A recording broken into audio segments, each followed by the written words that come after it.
The NHL trade deadline is rapidly approaching, but what will teams on the borderline of the playoffs do come trade deadline time? We'll break that down, plus our women's hockey spotlight and a very busy weekend ahead. All that coming up on today's Locked On NHL podcast. You're Locked On NHL, your daily podcast on the National Hockey League. Part of the Locked On Podcast Network, your team every day.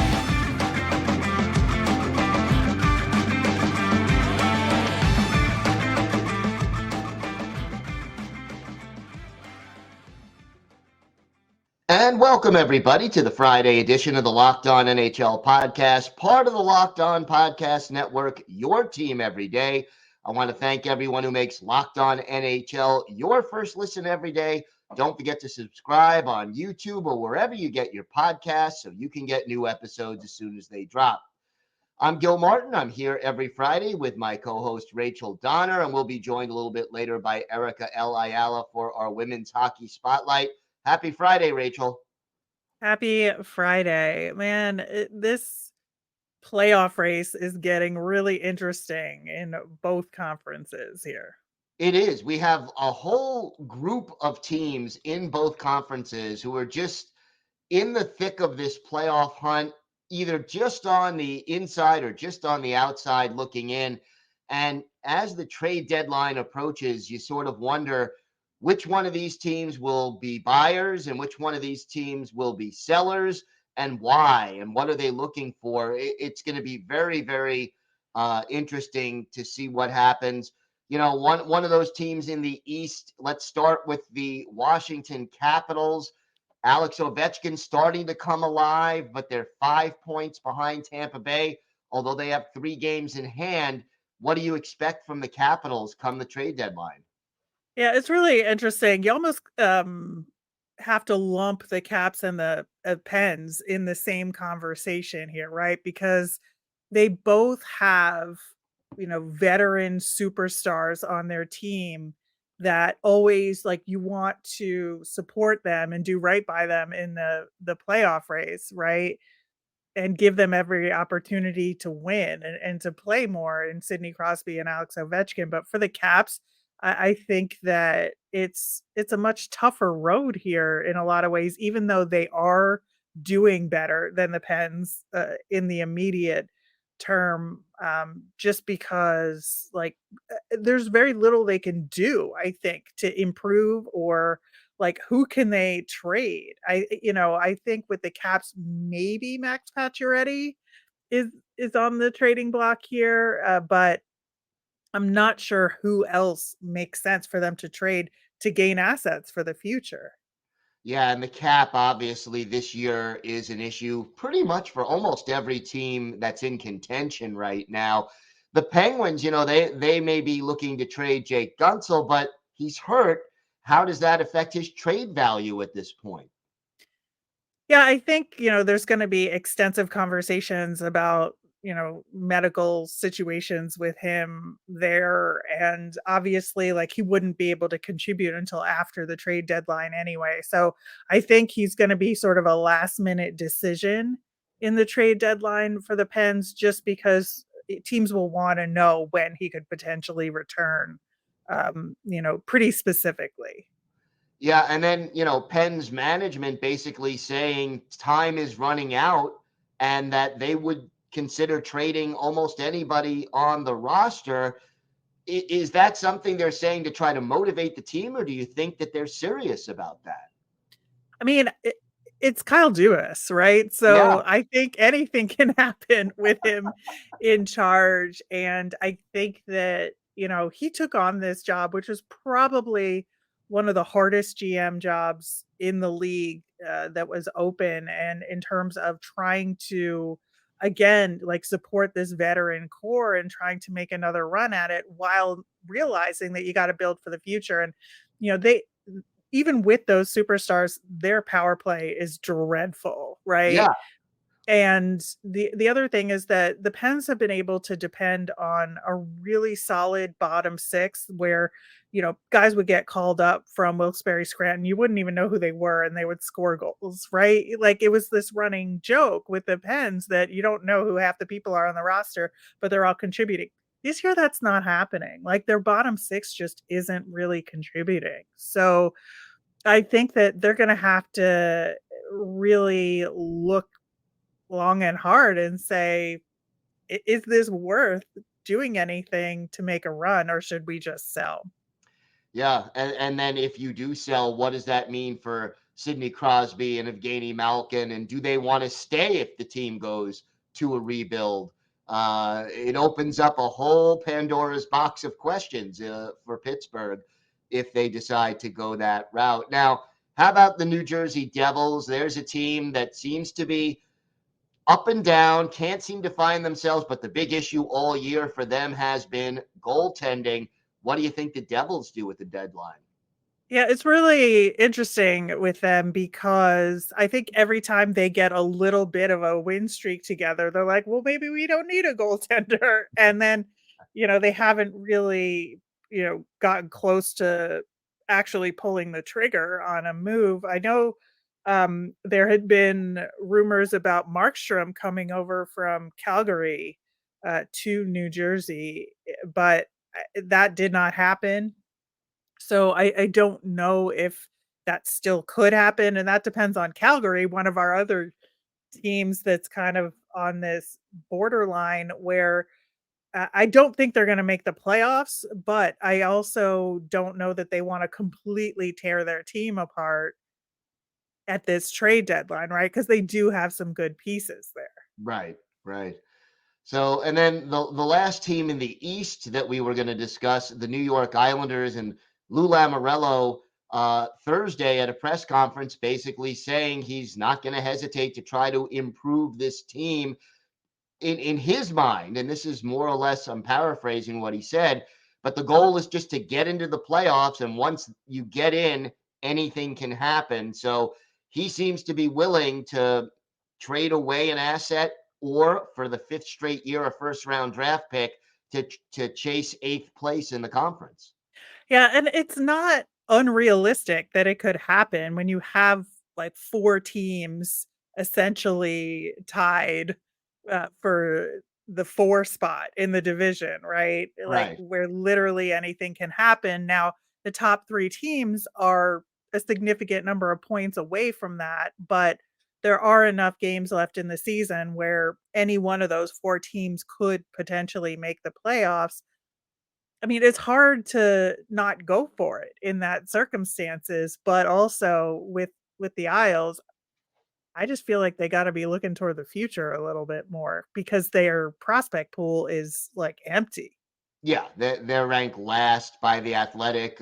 Hadi Kalakesh of Locked On NHL Prospects. He basically, when he came on my show earlier, he described the prospect pool as a puddle. So yeah, it's not looking good for the prospect pool, and the Islanders also have an older roster. How about out west? The Nashville Predators. They're tied in points with St. Louis for that final playoff spot, although the Blues have a game in hand.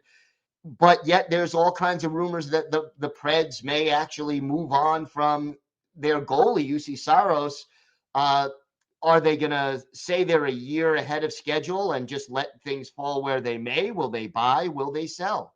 Yeah, it's such a tough spot for them to be in because they are so close, and every time I think they're out, they, like, pull themselves back into it, with a 3-game win streak that they've got going right now, and I think that I if I were them, I would look toward the future. I think that they're just not going anywhere in these playoffs regardless, in my opinion, even though I did pick them as a dark horse to make the playoffs, so I'm kind of contradicting myself from preseason a little bit here, but looking at everything with this team, I just think, having an eye toward the future is the better road to take. How about the Seattle Kraken? They surprised everybody last year by making the playoffs. This year, they're struggling with consistency, but they're only 3 points back.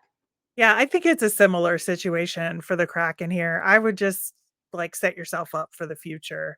I think that It's I just don't see them being successful in a series in this playoffs upcoming. Um, unless for some reason like the Kings really just bottom out, and there's an opportunity in there for another team. Don't. I just don't think it makes sense for them. Now, the Calgary Flames, they are rumored to be sellers, but we don't know, to what extent that's going to be. And they're also only 3 points back. Right. And as I was talking about, I think that it's a really tough decision for them in terms of who they want to keep and who they want to let go and get a bunch of assets to look toward the future. And they do have some good pieces, like I said, but I do think they could get a lot for Markstrom in this Yeah. market, and it's hard to say they shouldn't take advantage of it. Yeah, gonna be interesting to see, and a lot of teams looking for goaltending. Last team out west that we wanted to discuss, the Minnesota Wild, 4 points in back of the playoff spot, and again, a team that has been doing a little better as of late, 6-3-1 in their last 10, but consistency has been an issue all year long in Minnesota. Yeah, and the goalie conversation, you have Marc-Andre Fleury, who maybe you wanna do him a solid and send him to a contending team here. So, I don't know. I don't know what they're gonna do either. Going to be interesting for sure, and we will keep an eye on it as the trade deadline gets closer right here on the Locked On NHL podcast. We have got a lot more to discuss on today's show. We will be joined by Erica L. Ayala for our women's hockey spotlight, and we've got a very busy weekend of hockey ahead. All that and more coming up on today's Locked On NHL podcast. We're driven for the search for better, but when it comes to hiring, the best way to search for a candidate isn't to search at all. Don't search, match with Indeed. Use Indeed for scheduling, screening, and messaging so you can connect with candidates faster. And Indeed doesn't just help you hire faster, 93% of employers agree Indeed delivers the highest quality matches compared to other job sites. They leverage over 140 million qualifications and preferences every day, and they're constantly learning from your preferences. So the more you use Indeed, the better it gets. Listeners of Locked On NHL will get a $75 sponsored job credit to get your jobs more visibility at Indeed.com/locked on. Just go to Indeed.com/locked on right now and support Locked On NHL by saying you heard about Indeed on this show. That's Indeed.com/locked on. Terms and conditions apply. Need to hire? You need Indeed. Hey, women's hockey fans, Erica L. Ayala here, your host of Locked On Kraken and your guide to women's hockey. It's time for another women's hockey spotlight, and this one is going to be jam-packed. Let's start with the biggest news and maybe a little bit of controversy regarding PWHL trades and releases. Now, we did get our first trade, and that was a trade between PWHL Boston and PWHL Minnesota. Now, I spoke to PWHL Minnesota general manager, Natalie Darwitz. And in having a conversation with Natalie, she knew early on that Sophie Jakes was at least one of the players she wanted to consider. She wanted to shore up the defensive side for Minnesota and also be able to get a defender that can move the puck, help in transition, exiting the zone, and of course, hop up in the offense. In my conversation with Darwitz, she also said that Sophie's familiarity with the Minnesota area certainly helped. For those who don't know, the WCHA, which includes Minnesota, Minnesota State, Bemidji State, Wisconsin. And so, yes, she's very familiar with the state of hockey. In return, Boston got Susanna Topany and Abby Cook, both forwards. And so not a like for like there, but overall, it just seemed like this was something, at least from the Minnesota side, that they hope will help boon their blue line. Now, since the trade, Minnesota is 2-1 and Boston is 0-3. Jakes did get her first point in a Minnesota win over Ottawa in her first appearance for Minnesota. I also did hear from Natalie Darwitz that this is part of an ongoing process to not only get the Minnesota team right for this season, but for seasons beyond. She gave a few nuggets, including that each team has to have 5 players on a multi-year contract. Sophie Jakes, although she was not one of the original players or kind of the cord players or franchise players, air quotes for those listening on audio, that was signed to Boston, she was on a multi-year deal. And so this gives Minnesota a little bit of security when it comes to the defensive position. Now, as far as whether they'll do more trades or even looking at what a draft might be like, it sounds like that concept, or I should say the logistics of an entry draft are still a little bit up in the air. Now, a bit of controversy regarding Michaela Grant-Mentis, who was released from Ottawa. Michaela Grant-Mentis had been scratched the last handful of games before being officially released by the team on February 17th. And Michaela Grant-Mentis had 3 points in games for an Ottawa team that has really struggled offensively and to get wins in the PWHL. Now, no one has commented yet on exactly why Michaela Grant-Mentis was released. There has been wide speculation on social media. We're not going to get into that. But what I can say is Michaela Grant-Mentis has been a dynamic player in the PHF. She has been a player that has been invited to compete with Hockey Canada. I do want to get into a little bit more controversy regarding just the PWHL and the rule changes, things maybe not completely clear with regard to things like goalie interference. Well, hey, welcome to hockey, and a few other things. There was also some mild controversy regarding Black History Month and perhaps the PWHL New York not taking an opportunity to reflect and to recognize once again the preceding league in the PHF. I'm going to get into that, but I did spend time in Long Island at UBS Arena, who will host the 2026 NHL All-Star Weekend. And that's because the PWHL New York squad hosted Montreal. That game went into an overtime shootout where Abby Levy, hometown hero, denied Marie-Philippe Poulin, not once, but twice in overtime alone, in the shootout, I should say, alone.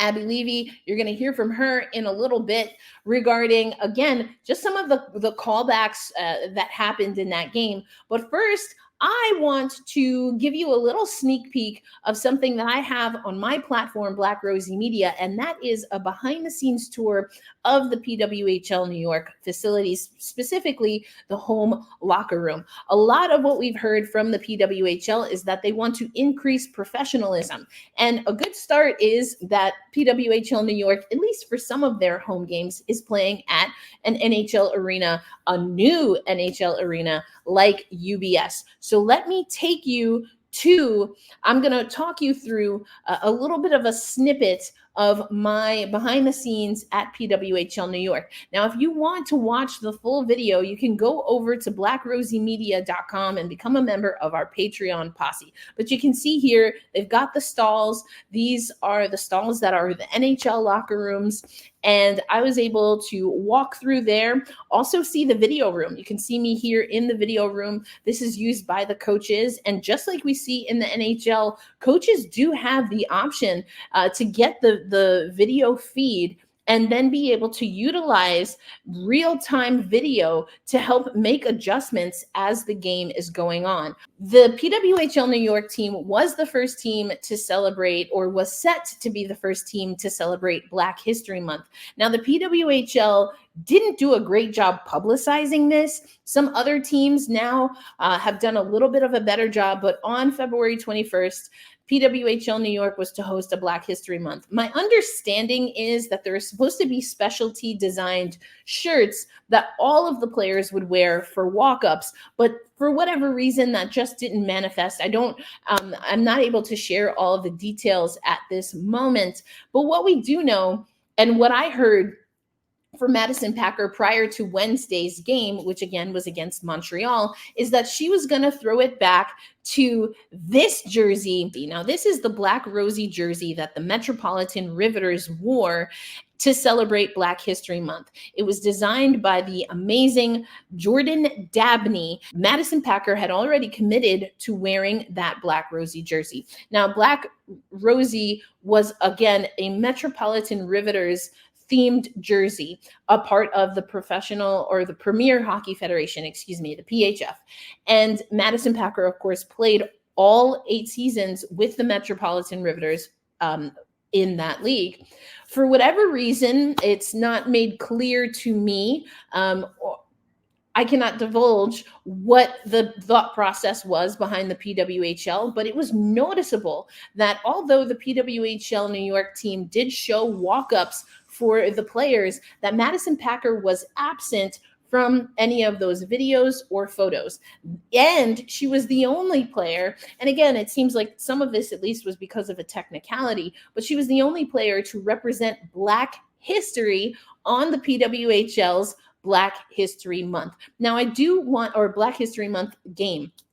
I do want to let everyone know, in full disclosure, I moderated a panel that included former Riveter, and current PWHL analyst, Soraya Tinker, as well as she's the head of the Black Girl Hockey Club Canada program, as well as Fatou Ba, who is a board member of Black Girl Hockey Club in the US. And so we had a great conversation. If you know of the Local W, check them out, because they actually posted the entire panel and we had a really great conversation.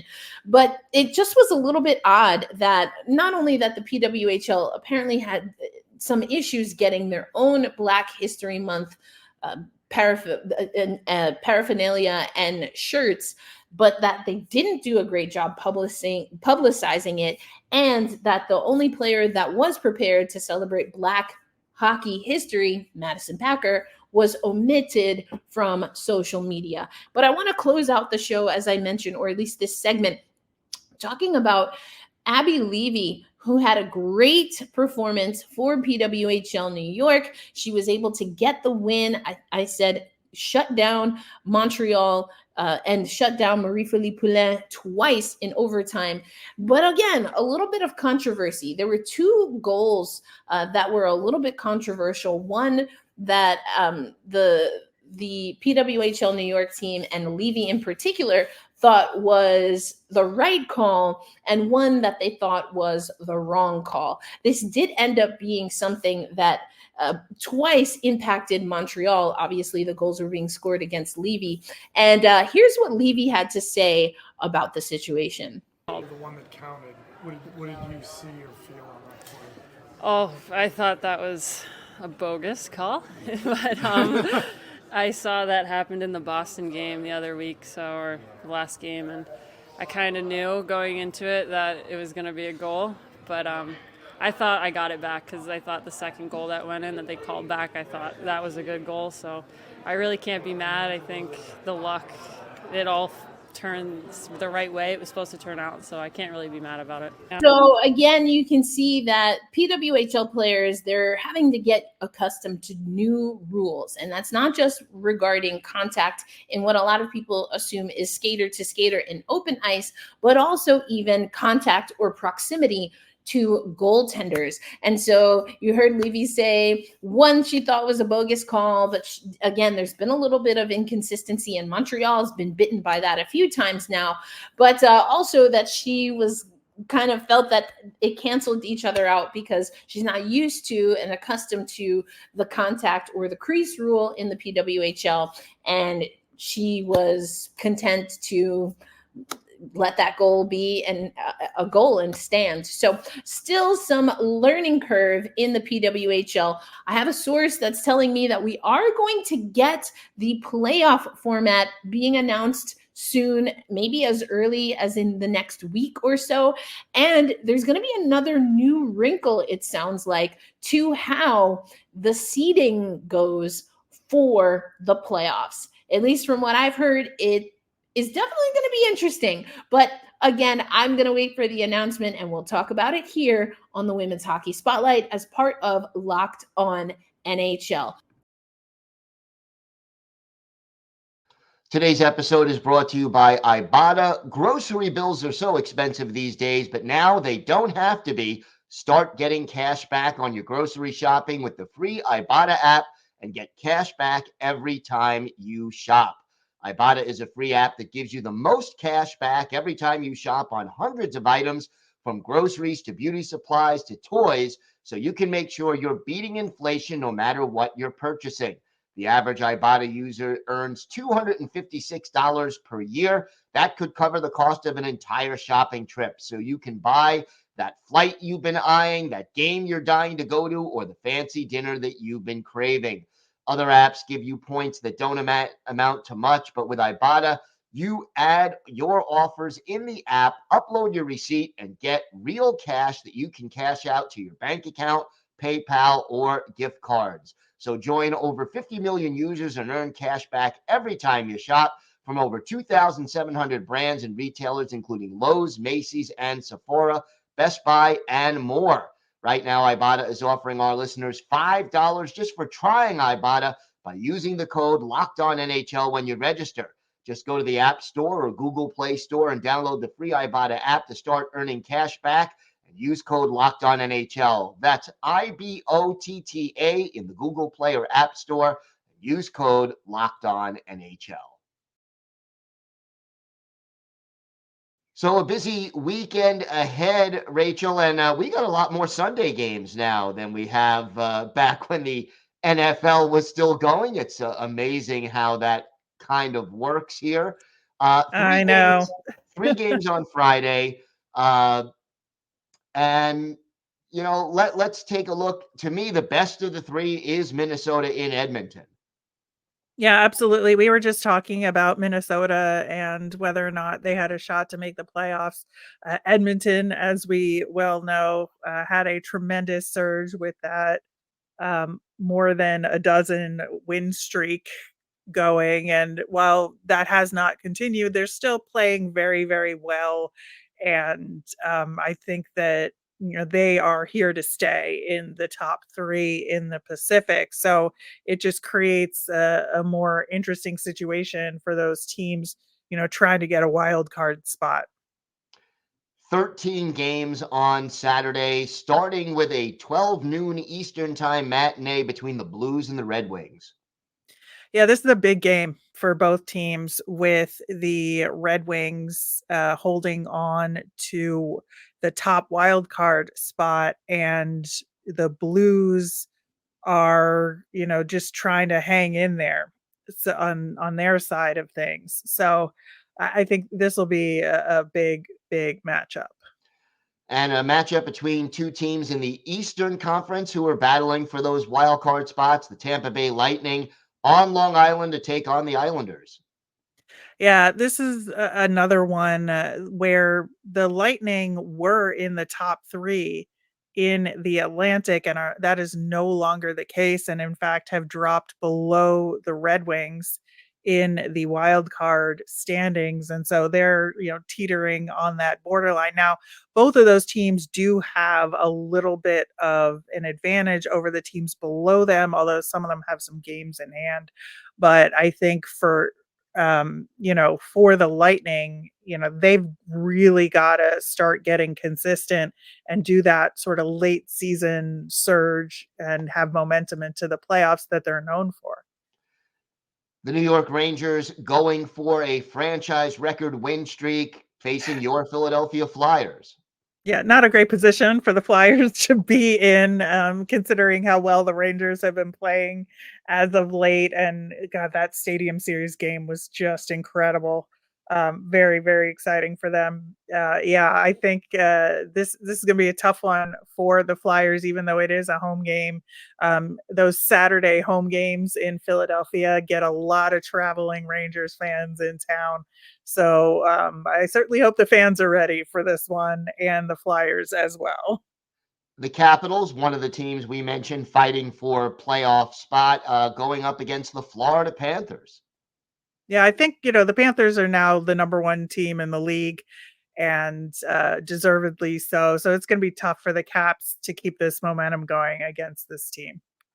Couple of really entertaining East-West battles. Toronto in Colorado, Boston in Vancouver.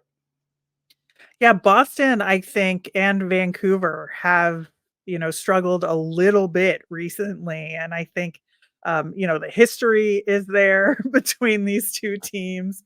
Yeah, even though it seems like a long time ago now, I think this is going to be kind of a grudge match game. I'm actually really looking forward to it. Dallas in Carolina, another East-West matchup between two contending teams. Yeah, Carolina is chasing those New York Rangers. Dallas, again, has not played their best hockey as of late, and this could be a real good opportunity for Carolina to chase the Rangers. You've got the Battle of Alberta, always a great matchup with the Flames trying to hang into the playoff race. Yeah, this is going to be a tough one for Calgary in Edmonton. And I think this is going to be one of those games that helps them make those decisions that we were talking about earlier in the show.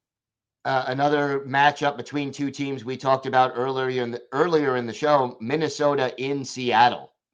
Yeah, again, a big game to help them decide what they might do at trade deadline as we get closer to that date. 7 games on tap for Sunday. Tampa Bay and New Jersey, two teams fighting for playoff position in the East. Yeah, I think, these Sunday afternoon games that we haven't really seen much of this season until now due to the aforementioned football schedule. But yeah, I think it's going to be a good afternoon between that matchup and then, the Flyers are in a back-to-back playing in Pittsburgh for this one. So that's a good lineup. Battle of Pennsylvania, always intense for sure. Can the Arizona Coyotes end their lengthy losing streak? They're in Winnipeg, not an easy opponent. No, I'm going to say no. I I really think, obviously it's always like a little bit of tension when these two teams played, given the movement history. But I think that the Jets are just too good. And then the last game of the weekend, Nashville in Anaheim to take on the Ducks. The Preds need the points. They do. This is a really good opportunity for them to pick up a couple. So it should be a very interesting weekend for sure. And always looking forward to an exciting 3 days of hockey. Locked On has launched the first ever national sports 24/7 streaming channel on YouTube. And now it's also available on Amazon Fire TV and the free Fire TV channels app. Locked On Sports Today is here for you 24/7, covering the top sports stories of the day with the local experts of Locked On, plus our national shows covering every league. Find Locked On Sports Today, now available on the free Fire TV channels app. That's going to do it for us today. I will be back on Monday interviewing 3 of our local hosts to cover some of the top stories from around the National Hockey League. I want to thank everybody for making Locked On NHL your first listen every day. Have a great weekend and stay safe. And thanks for listening to the Locked On NHL podcast.